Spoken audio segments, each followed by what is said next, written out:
Praise the Lord. Jai Masiki. Welcome to Walking on Water Wednesdays. मेरा नाम है अंजलि नाथ। आइए हम मिलकर परमेश्वर पर निर्भर होना सीखें। आज हम जिस विषय में बात करेंगे वो है Jeremiah 29th chapter, उसकी 11th verse, the famous verse that says, "The plans I have for you, declares the Lord, the plans to prosper you, not to harm you, plans to give you a hope and a future." Hindi में लिखा है, क्योंकि यहोवा की यह वाणी है कि जो कल्पनाएं मैं तुम्हारे विषय करता हूँ उन्हें मैं जानता हूँ, वह हानि की नहीं वरन कुशल ही की हैं, और अंत में तुम्हारी आशा पूरी करूँगा. There's a famous saying that goes like this: God is not punishing you, He is preparing you. Trust His plan, not your pain. परमेश्वर हमें सजा नहीं दे रहे हैं बल्कि तैयार कर रहे हैं. परमेश्वर की योजना पर भरोसा रखें, ना कि अपनी तकलीफ पर. इस पद को हम 4 भाग में बांट के सीखेंगे. पहला भाग, यहोवा की यह वाणी है.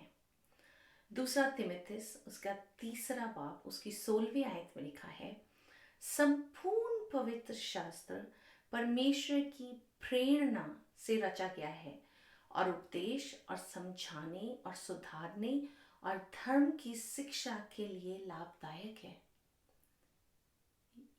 ये उसी परमेश्वर की वाणी है जिस परमेश्वर ने बोला और सृष्टि रची गई.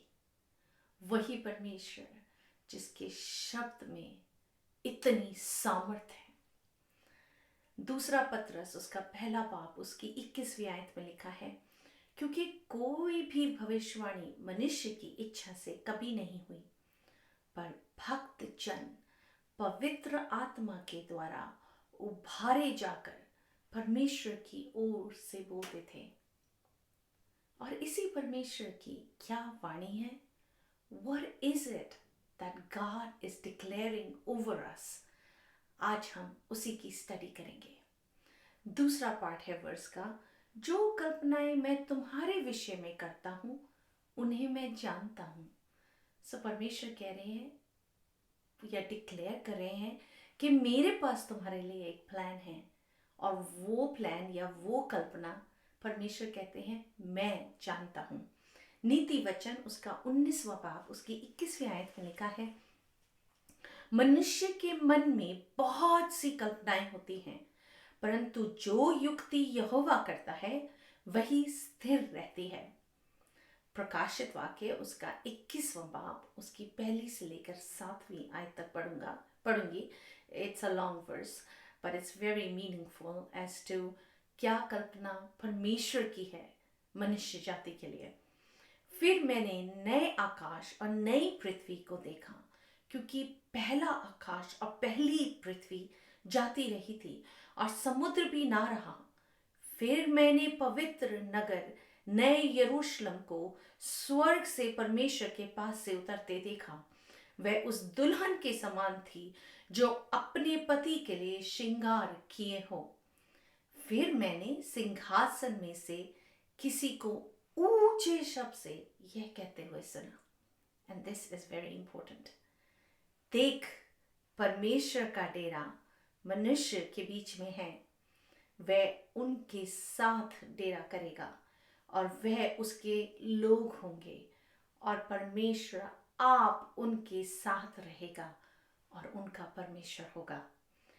वह उनकी आंखों से सब आंसू पोंछ डालेगा, और इसके बाद मृत्यु ना रहेगी, ना शोक, ना विलाप, ना पीड़ा रहेगी. पहली बातें जाती रहीं। जो सिंहासन पर बैठा था उसने कहा, लिख ले, क्योंकि ये वचन विश्वास के योग्य और सत्य है। फिर उसने मुझसे कहा, ये बातें पूरी हो गई हैं। मैं अल्फा और मैं ओमेगा हूँ, आदि और अंत हूँ। मैं प्यासे को जीवन का जल के सोते में से सेत में पिलाऊंगा। जो जय पाए वही इन वस्तुओं का वारिस होगा, और मैं उसका परमेश्वर होऊंगा और वह मेरा पुत्र होगा। So परमेश्वर has a big plan for us. और जब परमेश्वर हमें वापस लेने आएंगे, हम उस प्लान को अपने इन्हीं आंखों से देख पाएंगे। और जैसे वो भविष्यवाणियां जो पुराने नियम में यीशु मसीह की बर्थ के लिए हुई थी, मसाया की बर्थ के लिए हुई थी, वो जिस रीति से पूरी हुई हैं, ये भी होगी। God has never failed and God will never fail. वो कहते हैं, मैंने तुम्हारे लिए कल्पनाएं की हैं। क्या तुम मेरी कल्पनाओं पर अपना दिमाग लगाते हो, अपना मन लगाते हो, या अपनी कल्पनाएं और अपनी युक्तियां आप ही बनाते हो? इस वर्ष का मेरे जीवन से बहुत गहरा संबंध है, क्योंकि जब मेरे हस्बैंड की जॉब छूटी, वो 26 years से एक ही कंपनी में काम करते थे, and never thought that he would ever see a layoff, and especially for his job. So जब layoff हुआ and he was broken and we didn't even know, because हमने बिल्कुल भी आता हुआ नहीं देखा था, and I knew this verse, और मैं इस वर्ष को दोहराती गई, क्योंकि मैंने कहा, परमेश्वर, तेरी कल्पनाएं हमारे जीवन के लिए क्या है? I want to see that.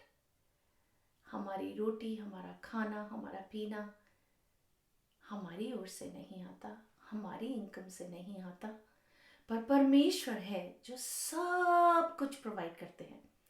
तो मैंने उसी विश्वास में सब कुछ संपूर्ण रीति से परमेश्वर के आगे छोड़ दिया। फनी इनफ हमारी कंपनी के साथ कॉल थी, and they were asking my husband कि तुम्हारे पास कोई सब्सटेंशियल ऑफर है टेबल पे, एंड ही सेड नहीं, क्योंकि वो ले ऑफ हुए 3 हफ्ते ही हुए थे। In the meantime, my husband had dropped his resume to different places, पर हमने कहीं से really substantially सुना नहीं था। तो जैसे ही, आई थिंक ये कॉल कोई 12 बजे के आसपास थी, तो जैसे हमने वो कॉल क्लोज करी और हमने कहा नहीं है, उन्होंने डील क्लोज कर दी, और उन्होंने कहा ओके, हम आपको इतना रीइंबर्समेंट के तौर पे सैलरी देंगे, and everything finished, and God is so gracious. 3 बजे नहीं, उसी दिन के, और मेरे हस्बैंड को 3 calls I for a job offer, and based on that हमें ऑफिस से भी इतना अच्छा पैकेज मिल पाया, and God provided for everything. He went through the interview process and he got a job which actually pays him a lot better, and the benefits and the perks are a lot better. So जो कल्पनाएं परमेश्वर हमारे लिए करते हैं, क्या हम उन कल्पनाओं पर विश्वास कर सकते हैं, अपने मन को ठहरा सकते हैं to say, God, I know you have a plan for me and I will wait. Bible कहती है ना, भजन संहिता 46:10 में, be still and know that I am God. हमें सिर्फ इंतज़ार करना है, परमेश्वर का इंतज़ार करना है कि वो क्या करने पर हैं और उनकी कल्पनाएं हमारे जीवन के लिए क्या है। तीसरी बात, वह हानि की नहीं वरन कुशल ही की हैं। हमें काफ़ी बार लगता है अपनी परिस्थितियों में, जब हमें दिखता नहीं, जब हमें समझ में नहीं आता, जैसे इजराइलियों को समझ में नहीं आ रहा था जब वो प्रॉमिस लैंड नहीं देख पा रहे थे, और हमें लगता है जब चेले यीशु को क्रूस पे चढ़ता हुआ देख रहे थे, उसका ठट्टा उड़ता हुआ देख रहे थे, मे बी उनको भी समझ में नहीं आ रहा था ये क्या हो रहा है और क्यों हो रहा है इस करंट सिचुएशन में। एंड आजकल अगर हम देखें कोविड की सिचुएशन भी, हम 3rd वेव में हैं, and they are saying it's worse than the first wave cases के नंबर के हिसाब से, एंड द इंटेंसिटी जो लोग सफ़र कर रहे हैं उन्हीं केसेस में आर अ लॉट वर्स जो पहले थी। कितने लोगों की नौकरियां छूट रही हैं, कितने मेंटल चैलेंजेस लोग फेस कर रहे हैं, कितनी मैरिजेस स्ट्रेसफुल होती जा रही हैं, कितना सब्सटेंस अब्यूज लोग कर रहे हैं with marijuana and all the other stuff, कितना पेरेंट्स को स्ट्रेस हो रहा है, पेरेंटल स्ट्रेस, कितना लैक ऑफ एक्सरसाइजेस है between adults and kids because gyms are closed and schools are not opening and sports are not happening. So इतना कुछ हमारे अराउंड हो रहा है, तो कैसे रियली इंसान ये विश्वास करे कि जो कुछ हो रहा है वो हानि की नहीं वरन कुशल ही के लिए है। बाइबल इस प्रकार से हमें सिखाती है। जकराया उसका 2 बाब उसके 8वीं आयत में लिखा है, क्योंकि जो तुमको छूता है, परमेश्वर कहते हैं वह मेरी आंख की पुतली ही को छूता है। प्रकाशित वाक्य उसका 2 बाब उसकी 3री आयत में लिखा है, तू धीरज धरता है और मेरे नाम के लिए दुख उठाते उठाते थका नहीं। भजन संहिता उसका 9वां बाब उसकी 9वीं आयत में लिखा है, यहोवा पिसे हुओं के लिए ऊंचा गढ़ ठहरेगा, वह संकट के समय के लिए भी ऊंचा गढ़ ठहरेगा। परमेश्वर हमारा गढ़ है। परमेश्वर ने हमारे लिए एक प्लान तैयार किया है, कल्पनाएं हैं उनकी हमारे जीवन से, हमें उन पर फोकस करना है। The plans I have for you declares the Lord, the plans to prosper us, not to harm us. Even though सारी जगह हार्म ही दिख रहा है, हानि ही दिख रही है, ये नहीं पता कि तनख्वाह कहाँ से आएगी, ये नहीं पता कि बिल्स कहाँ से पे होंगे, ये नहीं पता कि कैसे बच्चों को फूड प्रोवाइड कर पाएंगे, पर परमेश्वर इसके बीच में भी हमें ये सिखा रहे हैं। जब हमारी समझ भी नहीं आ रहा तो परमेश्वर हमें कहते हैं कि मेरी कल्पनाएं तुम्हारे विषय हानि की नहीं है, लाभ ही की है। चौथी बात, और अंत में तुम्हारी आशा पूरी करूंगा। क्यों हम परमेश्वर पे विश्वास करते हैं? क्योंकि अंत में वे हमारी आशा जरूर पूरी करेंगे। फिलिपियों की पत्री उसका 1 बाब उसकी 6ठी आयत में लिखा है, मुझे इस बात का भरोसा है कि जिसने तुम में अच्छा काम आरंभ किया है वही उसे यीशु मसीह के दिन तक पूरा करेगा। It says we have a hope and a future. हमारा फ्यूचर क्या है? यशायाह की पत्री उसका 40th chapter 31 वर्स में लिखा है, परंतु जो यहोवा की बाट जोते हैं वह नया बल प्राप्त करते जाएंगे, वह उखाबों के समान उड़ेंगे, वह दौड़ेंगे और श्रमित ना होंगे, चलेंगे और थकित ना होंगे। 2 पत्रस उसका 3 बाब उसकी 13वीं आयत में लिखा है, पर उसकी प्रतिज्ञा के अनुसार हम एक नए आकाश और नई पृथ्वी की आस देखते हैं जिसमें धार्मिकता वास करेगी। हमारा बिगेस्ट होप, हमारी बिगेस्ट और इंतजार उसी दिन का है जिस दिन हम यीशु मसीह को रूबरू देखेंगे, जब हम यीशु मसीह के साथ रूबरू वास करेंगे, जब हम उसके साथ बैठकर उसे बता पाएंगे what he has done with us and alongside with us in this journey. ये हमारी एकमात्र सबसे बड़ी आशा है। आइए हम रैप अप करते हैं। आज हमने क्या सीखा? हमने सीखा कि यहोवा की वाणी क्या है। What is it that God declares? जो कुछ पवित्र शास्त्र में लिखा गया है वह परमेश्वर की वाणी है और सब कुछ पवित्र आत्मा के द्वारा लिखा गया है। और वही परमेश्वर जो पवित्र आत्मा के द्वारा सब कुछ लिखते हैं, वो कहते हैं जो कल्पनाएं मैं तुम्हारे विषय में करता हूँ उन्हें परमेश्वर कहते हैं मैं जानता हूँ। मनुष्य के मन में बहुत सी कल्पनाएं होती हैं, पर परमेश्वर की युक्ति ही है जो स्थिर रहती है। तीसरी बात जो हमने सीखी वो थी, उनकी कल्पनाएं हानि की नहीं है वरन कुशल ही की हैं, जिसमें हमारा एक होप है, एक फ्यूचर है। जो हमें छूता है वह परमेश्वर की आंख की पुतली को छूता है। और लास्ट चीज जो आज हमने सीखी वो है, हम परमेश्वर के नए आकाश के नीचे और नई पृथ्वी पर रहने पाएंगे। क्योंकि उन्होंने कहा है अंत में तुम्हारी आशा मैं ज़रूर से पूरी करूँगा। सो आइए इस हफ्ते हम एक चैलेंज करते हैं।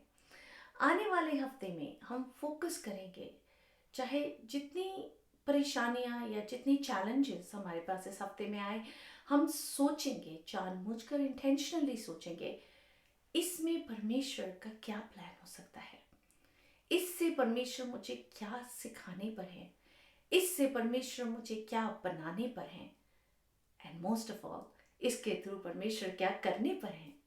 एंड व्हेन हम एंटिसिपेशन में बैठेंगे, परमेश्वर जरूर से हमारी आशा को पूरी करेंगे। आइए हम प्रार्थना करते हैं। धन्यवाद यीशु, धन्यवाद परमेश्वर पिता, धन्यवाद पवित्र आत्मा।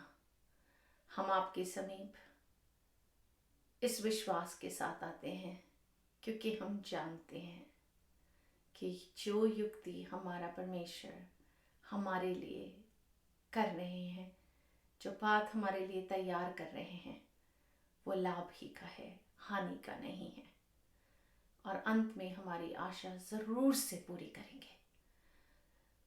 सो पवित्र आत्मा परमेश्वर, आप हमें सामर्थ्य दें कि हम परमेश्वर की युक्ति को सिर्फ समझ ही ना सकें पर देख भी सकें। पृथ्वी पर जब हम अपने जीवन को बिताते हैं, देख कर अनुभव कर सकें और एंटिसिपेशन में जी सकें कि जब परमेश्वर का हाथ पृथ्वी पर इतना बड़ा हो सकता है, तो जब हम रूबरू अपने परमेश्वर के साथ होंगे तो कितना ही और बड़ा होगा। सो परमेश्वर पिता, आप हमारे जीवन में अपनी युक्ति को पूरा होने दें। हर चीज में, हर बात में आपको धन्यवाद देते हुए यीशु मसीह के मीठे और मधुर नाम में मांगती हूँ, सुन और दया से ग्रहण करें। आमीन। Praise the Lord. Stay blessed.